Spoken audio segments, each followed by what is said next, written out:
안녕하세요. SK증권 이호석입니다.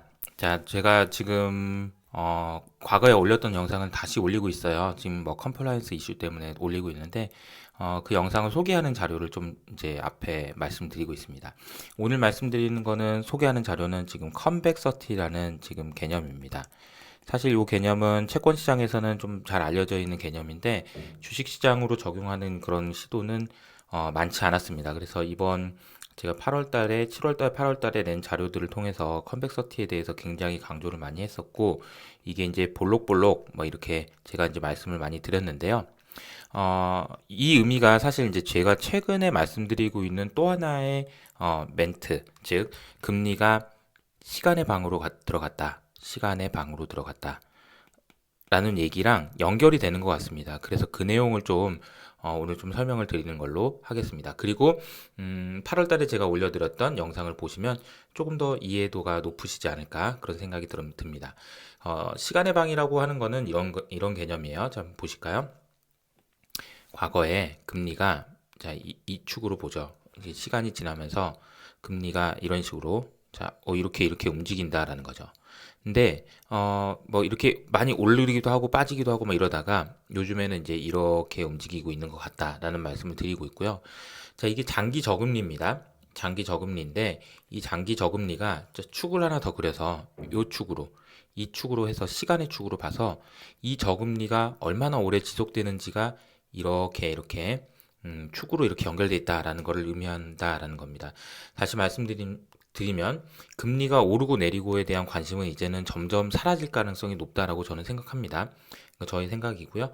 저금리가 얼마나 지속될 것인지에 대한 고민들을 하게 될 것 같습니다라는 겁니다. 왜냐하면 그렇게 말씀드릴 수 있는 근거는 뭐냐면 연준에서 최근에 나온 논문이나 이런 부분 그리고 연준의 생각이나 이런 부분을 압축적으로 표현할 수 있는 단어가 이 단어입니다.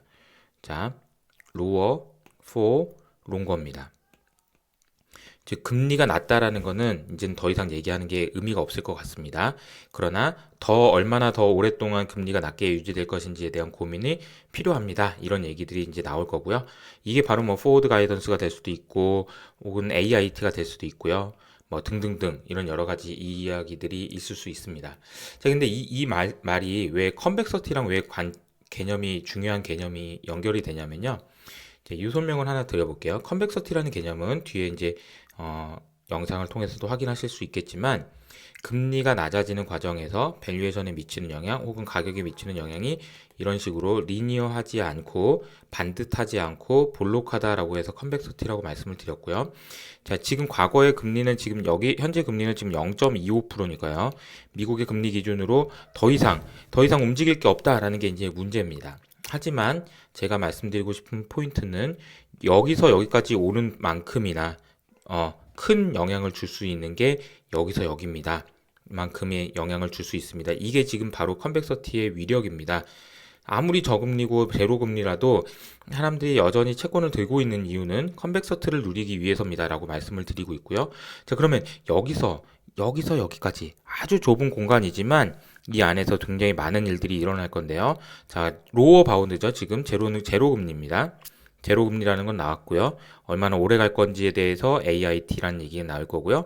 만약에 혹시라도 금리가 올라간다면 YCC가 나올 거고요. 일드 커브 컨트롤을 하겠죠. 그리고 나서 그래도 안 되면 뭐 MMT도 할 겁니다.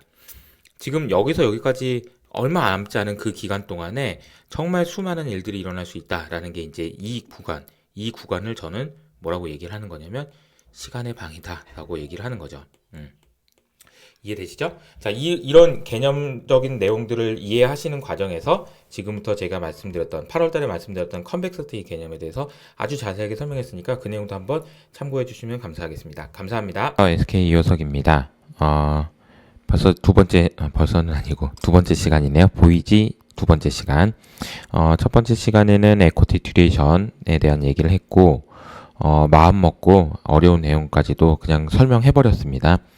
나름대로 이제 쉽게 설명하려고 했습니다만 워낙 주제 자체가 어려운 것이어가지고 이건 솔직히 좀 어렵다라는 피드백들도 좀 있었던 것 같고요.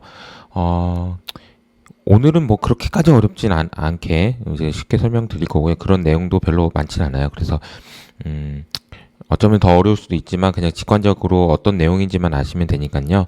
그래서 제목도 컨벡서티 부제목을 볼록볼록 뭐 이렇게 해놨습니다. 볼록볼록. 예, 볼록볼록하다라는 겁니다. 뭐가 금리가 주가에 미치는 영향이 볼록볼록하다라는 겁니다. 그래서 어떤 내용인지 좀 이해를 하면서 넘어가 보시자고요.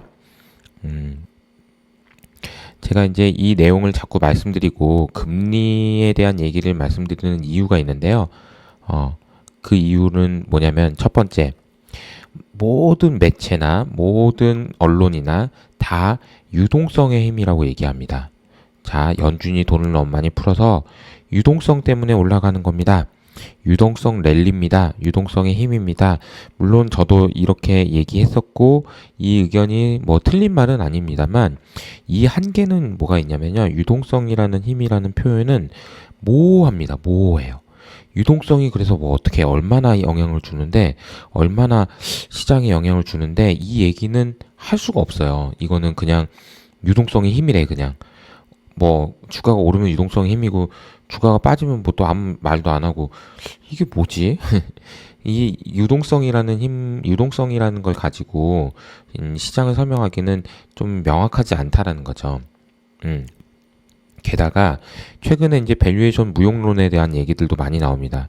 근데 밸류에이션 무용론이라는 얘기가 나오는 이유는 뭐 결국 제일 대표적으로 이제 네이버 카카오죠. 제가 이제 네카오라고 하고 있는 네이버 카카오의 실적으로 내년도 실적으로 보니까 야 이거 내년도 실적 보니까 이거는 이게 주가가 너무 답이 없는데요. 막 요거 온 거잖아요. 우리가 항상 이걸로만 보는 거죠. PER 중에서도 forward PER 내년도 어닝만 가지고 설명을 하려고 하는 이게 왜 안 되는지에 대해서도 네 번째 시간에 제가 이거 말씀드리려고 합니다.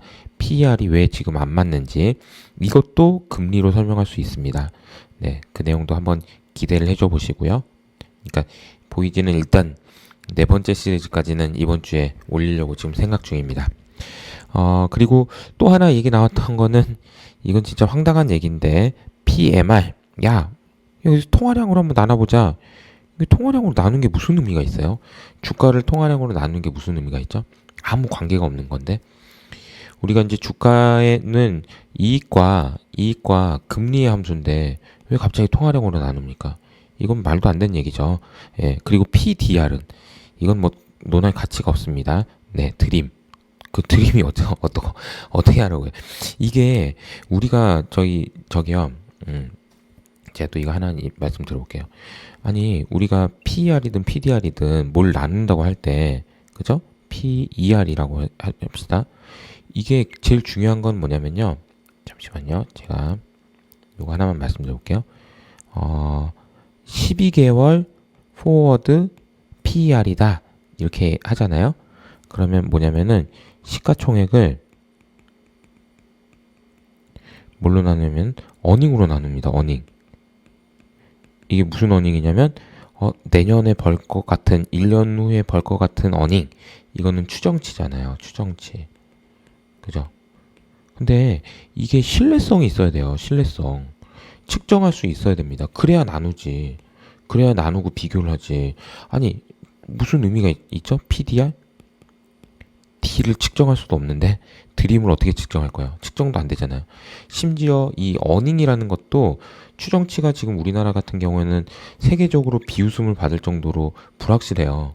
그걸로 나누는 것도 저는 별로 안 맞다라는 얘기를 하려고 하는데 PDR이요? 아유 아닙니다. 이 얘기는 아니에요. 근데 이거를 아니니까 이게 설명이 안 되니까 자꾸 막 이상한 얘기들이 막 나오는 거예요. 근데 저는 이제 그렇게 하지 말고 금리로 설명하면 설명 다 되는데 왜 그러세요? 주가 밸류에이션 무용론이요? 아니요. 지금 기존의 밸류에이션 방법론으로도 설명돼요. 왜 자꾸 우리가 얘기하려고만 하는 그동안 익숙했던 PER로만 설명하니까 설명이 안 되죠. 전통적인 밸류에이션 방법이요? DCF로 해도 되잖아요. 뭐 이런 거죠. 근데 이제 제가 말씀드리고 싶은 포인트는 금리가 주가에 미치는 영향에 대해서 사람들이 너무 간과하다 보니까 이런 영향이 생기는 게 이런 말들이 생기는 게 아닌가 그런 생각이 들고요. 자, 금리가 낮아지면 밸류에이션이 주식의 밸류에이션은 높아진다. 그럴 것 같아. 근데 어떻게 높아져? 이 질문에 대한 대답을 오늘 해보도록 하겠습니다. 어떤 개념을 가지고 컨벡서티라는 개념을 가지고 설명을 해보도록 하겠습니다. 자, 이제 보이지 않는 세상에서 투자하는 법 두 번째 시간, 그러니까 두 번째 자료고요. 특히나 이제 이 자료에는 굉장히 많은 내용들이 포함되어 있는데 금리에 대한 부분만 따로 떼냈습니다. 지금 금리에 대한 부분만 따로 떼내서 4번에 걸쳐서 제가 설명을 드릴 생각이고요. 이 부분이 사실은 뭐 핵심 중에 핵심이고, 근데 이제 전체 보고서의 내용의 뭐 한 3분의 1 정도 차지하는 것 같아요. 3분의 1? 좀 더 되나? 덜 될 수도 있고 뭐 그런 상황입니다. 내용을 요약하면 이래요. 이번 주 YG에다가도 적어 놓긴 했는데 일단 저금리 상황에서 성장주가 좋다는 건 다 알고 있어요. 얼마나 좋은지에 대해서는 대답을 하지 못했던 건 사실인데 금리가 낮아지면 성장주가 얼마나 더 좋은지를 계산할 수 있는 방법론으로 에쿼티 듀레이션을 설명했다. 어제 설명했죠? 네, 이걸 한번 참고해 보세요. 에쿼티 듀레이션. 자, 두 번째는 금리가 낮아지면 주식의 밸류에이션 올라갈 수 있는 사실 역시 모두 알고 있지만 어떤 모양으로 상승하는지에 대해서는 구체화되지 못했는데 우리가 저희 고금리 상황일 때보다 저금리 상황일 때 금리 하락이 밸류에이션에 미친 영향이 훨씬 크다는 사실을 볼록성이라는 개념을 통해서 설명했다라는 겁니다. 세 번째는 제가 이제 뭐 다음 시간에 이제 말씀드리려고 하는데 이게 이제 그 선호도의 변화에 따라서 업사이드가 48% 정도 생길 수 있다라는 얘기 말씀드려 보도록 하겠습니다. 요거는 이제 다음 시간에 할 거고요. 오늘 얘기 드릴 거는 요 두 번째 제목, 두 번째 주제입니다. 제 컨벡서티 해가지고 구글을 오늘 이거 뭐 이제 녹음하기 전에 컨벡서티하고 에쿼티하고 막 이렇게 해가지고 구글링을 해봤더니 야 놀랍게도 이런 논문이 있었어요. 야, 근데 이게 좀 오래된 논문이에요. 1900년대 논문이에요. 2000년대 논문도 아니에요. 여기 보면은, 자, 이게 다 읽을 건 아니에요. 놀라지 마시고. 컨벡서티가 에쿼티 시큐리티에 어떤 영향을 주느냐, 이 굴곡이 문제가 되냐, 뭐 이런 얘기예요. 이 중간에 좀 읽어보시면요. 뭐 저쩌고 했는데, 이게 이제 이 곡선이 에쿼티에 문제가 되냐 아니면 영향을 주냐 이런 얘기인데 여기 이제 핵심 단어가 여기 나옵니다. 대답은 레벨 of the equity discount rate. 그죠?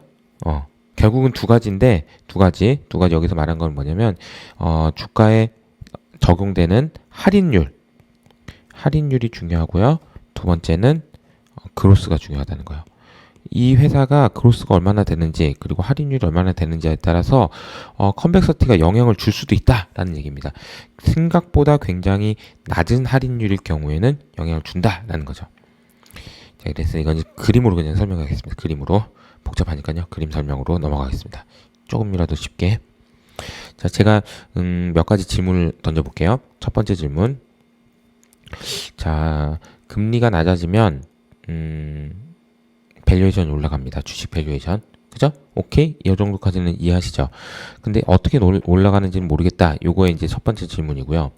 두 번째는 채권 투자자들 중에서 금리가 너무 낮아져가지고 야 이게 먹을 게 없다 이렇게 얘기하시는 분이 있지만 사실은 그게 아닌데요.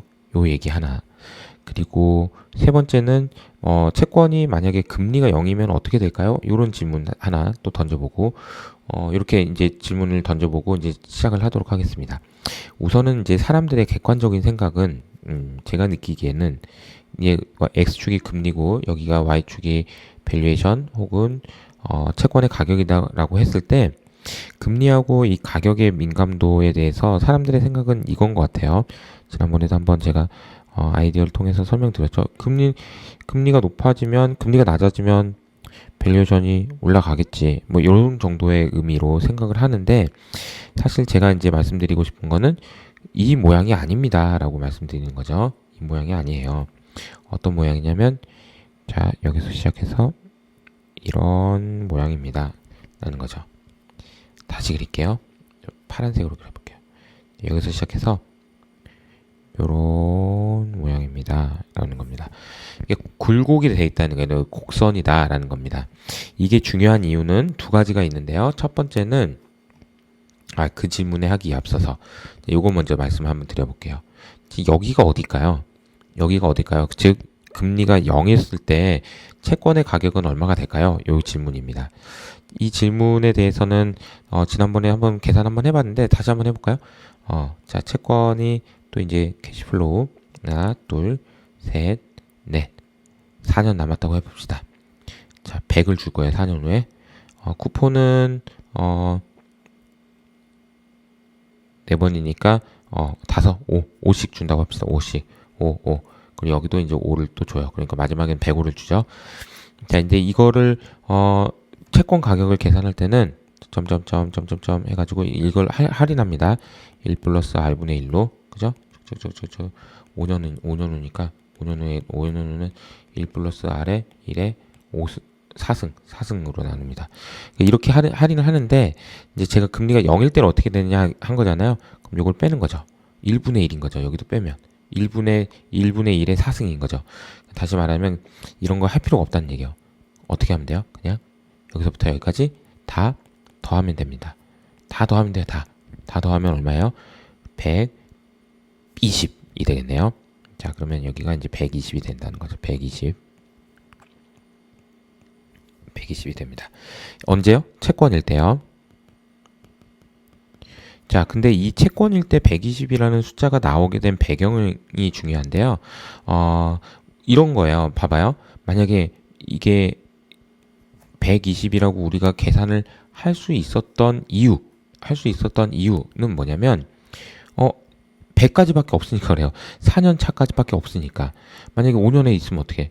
6년, 7년, 100년. 그거 어떻게 계산하지? 다 더해야 되는데 다 더할 수가 없잖아요. 만기가 있기 때문에 채권의 가격은 120이 됐다라는 걸 말씀드리고 싶은 겁니다. 그러면 만약에 주식은 어떻게 되나요?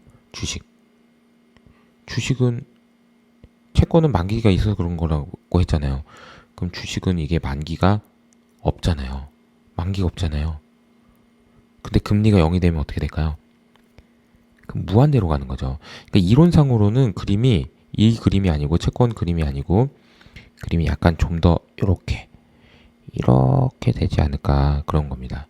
금리가 더 0에 가까워질수록 이 볼록성은 오히려 주식이 채권보다 더 클 것 같다라는 얘기입니다. 만기가 없으니까요. 근데 이게 또 이렇게 하면 또 주식 니 또 뭐 주식 뭐 무한대로 간다는 얘기냐 뭔 얘기냐. 근데 그 얘기는 당연히 아니고요. 당연히 주식이 이제 무한대로 올라갈 일도 없고 결정적으로 이 과정에서 금리 즉 주식의 주식을 할인하는 그 필요한 금리 할인율 이 금리가 0이 될 가능성도 없어요. 근데 이제 제가 그냥 설명을 드리기 위해서 이제 설명을 한 거다라고 보시면 될 것 같고 또 하나는 여기서 좀 중요하게 알 수 있는 포인트는 뭐냐면 영속할 수 있는 기업의 가치가 되게 중요하구나 이것도 나옵니다. 자, 중요한 포인트예요. 이 그림 하나 가지고 설명 많이 하네요. 영속할 수 있다. 영속 우리 영어로는 이제 going concern 뭐 이렇게 하죠. going 계속 간다. 망하지 않는다 이거죠. 망하지 않는다는 것의 가치 망하지 않는다의 가치 이게 커진다는 겁니다. 왜? 금리가 낮아져서 그렇죠? 과거에 비해서 그 망하지 않는다는 것의 가치가 커진다. 이게 이제 니프티 50에서도 제가 설명드렸던 망하지 않는다고 그래서 코카콜라가 이렇게 많이 올랐어? 이 얘기예요. 망하지 않는 것의 가치. 왜냐하면 금리가 낮아졌기 때문이다. 라는 겁니다. 자, 이 그림을 그리고 이제 제가 본격적으로 말씀드려야 될 것은 이제 이런 부분이에요. 자, 금리가 높을 때 금리가 이만큼 움직인다면 밸류에이션에 미치는 영향은 크게 없지만 금리가 이렇게 낮았을 때는 똑같이 이렇게 움직이더라도 밸류에이션에 미치는 영향은 생각보다 상당히 크다라는 걸 말씀드리고 싶었던 겁니다. 그래서 첫 번째 포인트는 뭐냐면 저금리일 때가 고금리일 때보다 금리가 일정 부분 변했을 때 밸류에이션에 미치는 영향이 크다라는 거고요. 지금 현재 상황에는 아무래도 고금리일 때보다 저금리일 때에 가깝기 때문에 우리가 이 부분을 생각을 하지 않을 수는 없다. 즉 컨벡서티의 개념을 고민을 해야 된다라는 겁니다. 이거를 개념상으로라도 알고 있어야 된다. 금리가 지금 낮기 때문에 조금만 내려가도 민감도가 크다라는 걸 알고 있어야 된다라는 겁니다. 이 얘기는 왜 하냐면 많은 분들이 지금 그래요. 금리가 이미 다 낮아졌는데 왜 자꾸 이 금리로 뭘로 설명할 수 있겠니라고 하지만 사실은 이미 금리가 낮아진 상황이기 때문에 금리가 여기서 조금만 더 낮아지더라도 다시 말하면 금리에 대한 기대가 조금만 더 낮아지더라도 임팩트는 상당히 클 수 있다라는 걸 말씀드리는 겁니다. 두 번째는 똑같이 그림을 한번 또 그려볼게요. 같은 비슷한 내용인데요. 자, 컨벡서티가 이렇게 되는데 자 그래서 우리가 이걸 듀레이션으로 만약에 제가 이제 이 그림을 그리는 거예요. 자, 이 그림 듀레이션으로 채권 가격을 설명할 때 어떻게 그리냐? 자, 이건 이제 여기도 이제 금리고요. 여기는 이제 채권의 가격, 뭐 주식의 가격입니다. 자, 이제 이 점에서부터 시작해서 자, 금리가 여기 있었어요. 얼마 뭐 R이라고 해보죠. R0. 근데 여기로 변했어요. 아, 잠깐만요. 요게 이제 좀 설명하려면 요 정도는 변해야 되겠다. 요 정도. 많이 변해야 되네. 요 정도. 이 정도 변했다고 합시다. 그러면 요거는 R 다시, 여기는 R 다시. 이러면 좀 키워봐야겠다. 자, 이걸 가지고 자, 금리가 이만큼 빠졌어요. 그러면 채권 가격은 얼마나 올라야 돼요? 라고 하면 이렇게 얘기합니다. 듀레이션을 가지고 얘기하면 듀레이션을 가지고 얘기하면 이렇게 얘기해요. 이만큼 올라갑니다. 라고 얘기하죠. 금리가 이만큼 올랐으면 채권 가격은 얼마나 빠져야 돼요? 라고 하면 듀레이션만 계속 가지고 얘기하면 여기까지 얘기합니다. 여기까지. 그쵸? 근데 그림으로 보시면 알겠지만 여기는 이만큼 더 올라가야 되죠. 그죠? 여기는 이만큼 더 올라가도 됩니다. 자, 요게 바로 컨벡서티예요. 자, 이게 바로 컨벡서티다. 즉 듀레이션으로 설명하지 못하는 부분을 컨벡서티로 설명한다라는 겁니다. 근데 여기서 우리가 알아야 될 것은 이쪽은 플러스잖아요. 여기는 플러스인데 이쪽은 플러스인데 이쪽은 마이너스인 거죠. 즉 여기는 금리가 빠질 때는 더 올라야 되고 금리가 오를 때는 덜 빠져도 된다라는 얘기입니다. 자, 정리하면 이거예요. 두 번째는 쉽게 말하면 금리가 빠질 때는 금리가 오를 때보다 영향이 더 크다라는 겁니다. 이 두 가지만 아시면 돼요. 자, 금리 두 가지 그림. 자, 이 두 가지 그림이 컨벡서티의 모든 걸 설명하는 겁니다. 우리가 이제 주식에서 알아야 될 거. 자, 저금리일 때가 고금리일 때보다 금리 변화에 대한 민감도가 크다. 첫 번째고요. 두 번째, 컨벡서티는 금리가 낮아질 때가 높아질 때보다 영향이 크다. 이 두 가지입니다. 실제로 그냥 해보죠. 뭐 그냥 그러면 사례 분석 저희가 이제 보고서에 나와 있는 그 숫자인데요. 한번 보자고요. 현재 금리가 이렇게 돼 있다라고 가정하고 현재 금리에서 변화가 없다. 금리가 3%일 때랑 10%일 때랑 비교해 봅시다. 자, 우선 첫 번째가 이거였잖아. 저금리일 때가 고금리일 때보다 영향이 큽니다. 저금리일 때가 고금리일 때보다 영향이 큰지 한번 보자고요. 제가 이제 에쿼티 계산을 해본 겁니다. 금리 상황에 따라서. 자, 금리가 10%일 때보다 3%일 때 어떻게 되는지 한번 보세요. 만약 현재 금리보다 똑같이 40bp 빠졌다면 금리가 10%일 때는 4% 정도 업사이드가 있는 거고요. 3%일 때는 이렇게 많아요? 이렇게 커요? 엄청 크네요. 3%일 때는 40pp 움직일 때 12%는 올라야 되네요. 10%일 때는 40pp 빠지더라도 4%만 올라도 되는데 거의 한 3배 정도 차이 난다라는 걸 보실 수가 있고요. 요게 첫 번째 논리입니다. 모든 구간에서 다 그렇죠? 모든 구간에서 다 그렇습니다. 두 번째는 금리가 낮아질 때 올라갈 때보다 더 영향이 크다라는 거죠. 요걸 보면 금리가 낮아질 때가 높아질 때보다 영향이 크다. 즉 낮아졌더니 12였는데 12였고 8이었는데 7, 4였는데 3. 그러니까 물론 이 영향 자체도 금리가 낮아질 때 더 크다는 거 알 수 있죠. 그죠? 낮아질 때 그 차이가. 예. 그러니까 요거예요. 이 그림을 여기서 그리느냐 아니면 여기 이걸 옮겨서 이쪽에서 그리느냐에 따라서 이 컨벡서티 자체도 되게 달라진다는 겁니다. 컨벡서티는 확실히 그러니까 저금리일 때 의미가 있는 거예요. 금리가 높을 때는 별로 의미가 없어요. 별로. 듀레이션으로 설명 다 돼. 야, 그 컨벡서티까지 얘기하냐? 이거 뭐 복잡한 야, 이거는 이런 식까지 와가지고 컨벡서티까지 얘기하냐? 그런 거 하지 마. 야, 듀레이션 금리 높을 때는 이걸로만 충분히 설명해. 뭐 컨벡서티까지 얘기해. 근데 이제 금리가 낮아졌기 때문에 컨벡서티에 대한 얘기까지 나와야 된다라는 겁니다. 그리고 또 하나 이제 좀 더 나가보자면 그로스가 10일대가 5일대보다 변화율이 조금 더 크다라는 얘기인데 요거는 그냥 또 나중에 합시다. 예. 자, 오늘 뭐 여러 가지 설명을 드렸는데 자, 이제 정리를 좀 이제 할 때가 됐어요. 제한적으로 이제 정리를 좀 해보겠습니다. 제한적으로 금리가 영향을 준다. 금리가 이미 너무 낮아져서 더 이상 금리는 밸류에이션 영향이 없습니다. 라고 얘기하시는 주장에 대해서는 아닙니다. 두 가지 이유 때문인데요. 첫 번째는 볼록성 때문입니다. 볼록성 혹시 아세요? 채권의 볼록성. 컨벡서시티라는 건데요. 볼록볼록한 거잖아요. 이 볼록볼록한 것 때문에 우리가 금리가 낮은 상황에서 이기 때문에 뭐 더 이상 필요 없다? 그런 얘기 하시면 큰일 납니다. 왜냐면요. 금리가 낮아졌기 때문에 훨씬 더 크거든요. 금리가 더 낮아졌기 때문에. 그래서 정리하면 금리가 높을 때보다 저금리일 때 영향이 더 크다. 금리가 조금이라도 변하는 게 더 크다.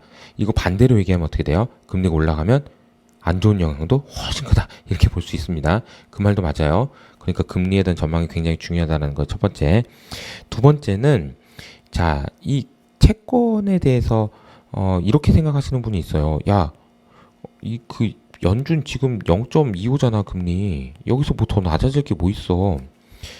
주식이랑 뭔 상관이야? 이게 지금 더 낮아질 것도 없잖아. 다 낮았어. 이 얘기도 틀렸습니다. 왜냐하면 이 0.25랑 주식의 할인율이랑 아무 관계가 없어요. 아무 관계는 없진 않지. 물론 코스트 오브 에쿼티라는 개념 이제 내일 설명드릴 텐데 요거는 리스크 프리 레이트에다가 에쿼티 리스크 프리미엄을 더하는 겁니다. 근데 이게 변했다고 해가지고 이게 0.25라고 해가지고 이것도 0.25인가요? 아니잖아요. 뭐가 필요하죠? 요게 필요하잖아요. 요게. 예. 이게. 그러니까 이게 설명이 되려면 요거가 이해가 있어야 되는데 주식에 대한 선호도가 어떻게 바뀌는지에 따라서 얼마든지 더 낮아질 수 있습니다. 라는 얘기를 제가 한 거예요. 그래서 주식에 대한 할인율이 얼마나 더 낮아질 수 있는지 이런 부분이 중요하다. 라는 거고요. 이 부분은 내일 좀 설명을 드리도록 하겠습니다. 다 이제 하다 보니까 또 긍정의 마인드가 있으신 분은 또 제가 이 설명을 들으면 이렇게 얘기하십니다. 야, 모든 주식에 다 적용되니까 진짜 좋겠다. 그럼 다 올라가겠다. 주식 다. 땡. 이것도 틀린 말입니다. 왜냐하면 아까 말씀드렸잖아요. 우리가 주식에는 코스트 오브 에쿼티가 들어간다니까요. 그냥 금리가 들어가는 게 아니에요. 모든 종목에 볼록성이 적용되는 게 아닙니다. 특히나 시크리컬 안 돼요. 안 됩니다. 왜냐면 얘네들은 지금 ERP가 너무 커요. 그 이유에 대해서도 이제 다음에 또 한번 설명드려볼게요. 그래서 실적에 대한 불확실성이 높을수록 더 높은 할인율, 즉 뭐 베타가 됐든 뭐가 됐든 조정을 해줘야 된다는 겁니다. 그러니까 얘네들은 볼록성 적용되기가 어려워요. 왜냐면 안타깝게도 시크리컬에 대해서는 코스트 오브 에쿼티가 되게 높기 때문입니다. 이 얘기는 언제 한번 따로 설명을 드려야 될 것 같아요. 네. 왜 그 경기 민감주의 베타가 높은지, 그 부분에 대해서도, 그냥 베타에 대해서도 나중에 한번 또 따로 설명드릴게요. 그러니까 제가 어쨌든 그, 보이지 시리즈를 계속 이제 할 건데, 계획인데, 이 얘기는 뭐 이런 식으로 할 겁니다. 뭐, 컨벡서티, 제목이 컨벡서티예요. 컨벡서티에 대해서만 오늘 말씀드린 거잖아요. 또 나중에는 제가 말씀드린 대로 베타 이렇게 할 거예요. 제목을. 베타에 대해서만 또 얘기를 할 겁니다. 그리고 뭐 또 뭐 있죠? 뭐 ERP, 에쿼티 리스크 프리미엄 여기에 대해서만 또 얘기를 할 거고요. 이런 식으로 약간 그 전문적인 용어지만 사실 밸류에이션 하기 위해서 꼭 아셔야 되는 부분, 그리고 주식을 하기 위해서는 우리가 밸류에이션이 가장 기초가 되기 때문에 꼭 아셔야 되니까 그런 부분에 대한 설명을 할 수 있도록 제가 준비를 하도록 하겠습니다. 그래서 이 보이지 시리즈는 뭐 시황, 전망 이런 거 아니에요. 제가 뭐 오늘 뭐 시장 전망한 거 하나도 없잖아요. 대충 에듀케이션 관련 용어 설명 그리고 공부하기 위한 그런 자료로 만들어 나갈 생각입니다. 꾸준히 많이 좋은 양질 컨텐츠를 저도 만들기 위해서 공부도 하고 저도 도움 많이 될 것 같아요. 그런 부분 열심히 준비하도록 하겠습니다. 끝까지 들어주셔서 감사합니다. 네.